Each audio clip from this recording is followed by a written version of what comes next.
সবাইকে মহান স্বাধীনতা দিবসের শুভেচ্ছা।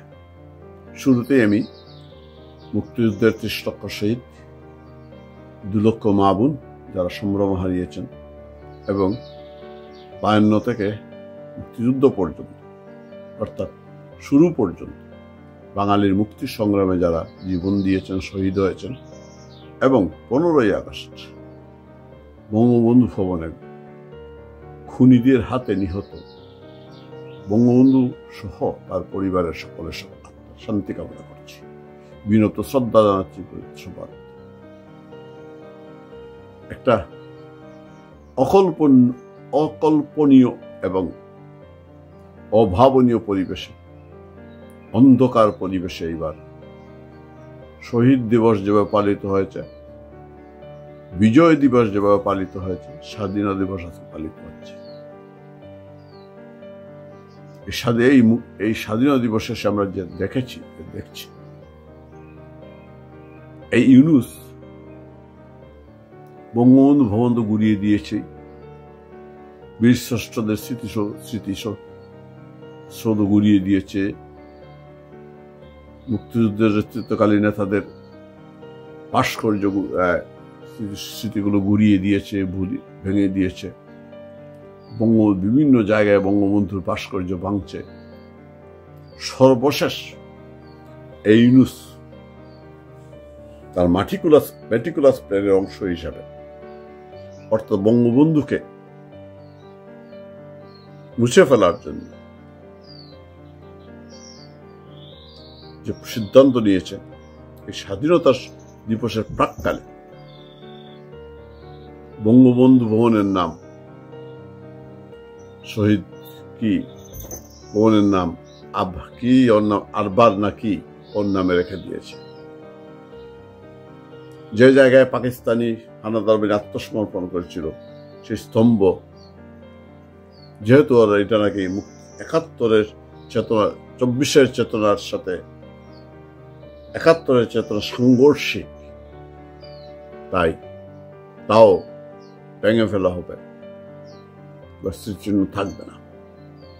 এটা তো সত্যি কথা। আমরা জানি এই ইউনূসের নেতৃত্বাধীন যারা আজকে ক্ষমতায় এসছে, যারা ২৪কে ধারণ করে, তারা ৭১কে তো অবশ্যই তারা মেনে নিতে পারে না, কারণ এরা হচ্ছে পাকিস্তানি বীজ, রাজাকার প্রজন্ম, রিগার্ডলেস একেবারে ওই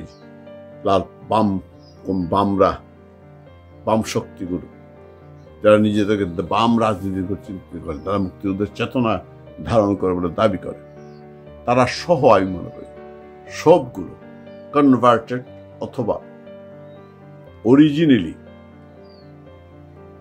পাকিস্তানি বীজ থেকে, অথবা তাদের বংশের কেউ না কেউ মুক্তিযুদ্ধের সময় আমাদের মুক্তিযুদ্ধের বিরুদ্ধে ছিল, রাজাকার ছিল, আলবদর ছিল, আলসাম ছিল, ঘাতক ছিল, ঘাতকের সহযোগী ছিল।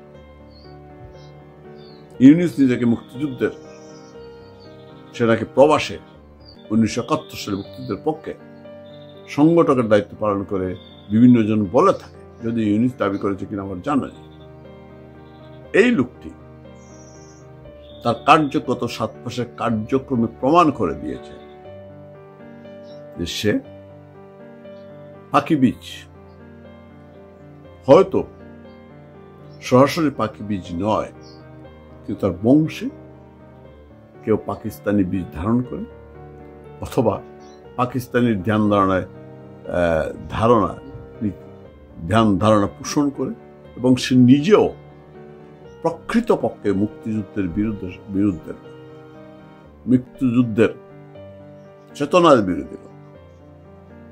সে কখনোই মুক্তিযুদ্ধের পক্ষে হতে পারে না। তার আচার আচরণ কার্যক্রম সে কখনো মুক্তিযুদ্ধের পক্ষের হতে পারে না। আসিফ নজরুল নিজেকে যতই মুক্তিযুদ্ধের পক্ষের বলে প্রমাণ করার চেষ্টা করে, আসলে আসিফ নজরুলও মুক্তিযুদ্ধের পক্ষের নয়, তার মধ্যে ভেজাল আছে। সেও নিশ্চয় পাকি বীজ থেকে এসেছে। সুতরাং তাদের পক্ষে বঙ্গবন্ধুকে অসম্মান করা, বঙ্গবন্ধুর বাড়ি ভেঙে দেওয়া, মুক্তিযুদ্ধের স্মৃতিস্তম্ভগুলো ভেঙে ফেলা, গুড়িয়ে দেওয়া, মুছে ফেলা ইতিহাস থেকে।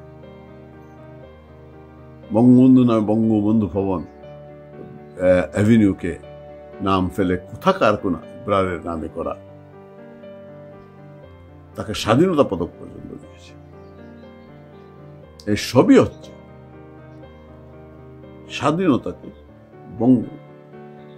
একে নস্যাৎ করে দেওয়া, মুক্তিযুদ্ধের চেতনাকে বিপরীতে অবস্থান নেওয়া। বিষয়টা পরিষ্কার, তারা জানে ৭১-এর চেতনা মানেই বঙ্গবন্ধু, ৭১ মানেই বঙ্গবন্ধু। সুতরাং বঙ্গবন্ধুকে যদি বুঝতে হয় তাহলে ৭১-কে আঘাত করতে হবে, অথবা ৭১-কে যদি বুঝতে হয় তাহলে বঙ্গবন্ধুকে আঘাত করতে হবে। অর্থাৎ বঙ্গবন্ধু ৭১ একই অন্যের পরিপূরক, সমার্থক। বঙ্গবন্ধুকে আঘাত করলে যেমন ৭১-কে আঘাত করা হয়, তেমনি ৭১-কে আঘাত করলে বঙ্গবন্ধুকে আঘাত করা হয়। এখন বিষয়টি আমাদের বিবেচনার বিষয়, চেতনার বিষয়। বিভিন্ন রাজনীতিতে আমরা বিভিন্ন জায়গায় অবস্থান করছি, বিভিন্ন মতাদর্শ আমরা ধারণ করি। আমাদের সকলেরই দেশ পরিচালনায়, রাজনীতিতে গত ৫৪ বছর বছরে অনেক ভুল ত্রুটি থাকতে পারে, আমাদের ভিন্ন মত থাকতেই পারে, ভিন্ন আদর্শ আমরা ধারণ করতেই পারি, কেউ বাঙালি কেউ বাংলাদেশি বলতেই পারি। একটি বিষয় আজকে সবার বিবেচনা নেওয়া উচিত,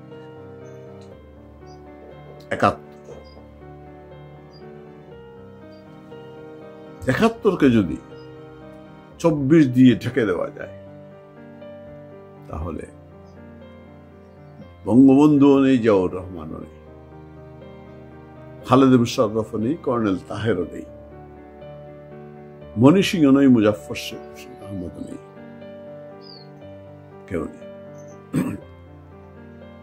যারা লাল পতাকা উড়িয়েছেন, যারা আজকে আওয়ামী লীগের সামান্য একটি মিছিল দেখলেই শিয়ালের মতো একই সুরে আওয়ামী লীগের বিরুদ্ধে কথা বলতে শুরু করে, তাদেরকে বলি হুশ কি কখনো হবে না? কি মনে করছে ৭১-কে আজকে যখন বলে ৭১ ২৪-এর সাথে সাংঘর্ষিক, তাহলে কি শুধু আওয়ামী লীগের উপরে আঘাত আসে? তাহলে বঙ্গবন্ধুর উপরে আঘাত আসে, জিয়াউর রহমানের উপরে আসে না? বিষয়টি বিবেচনা না। সব কথার শেষ কথা, ইউনিস রাজাকার।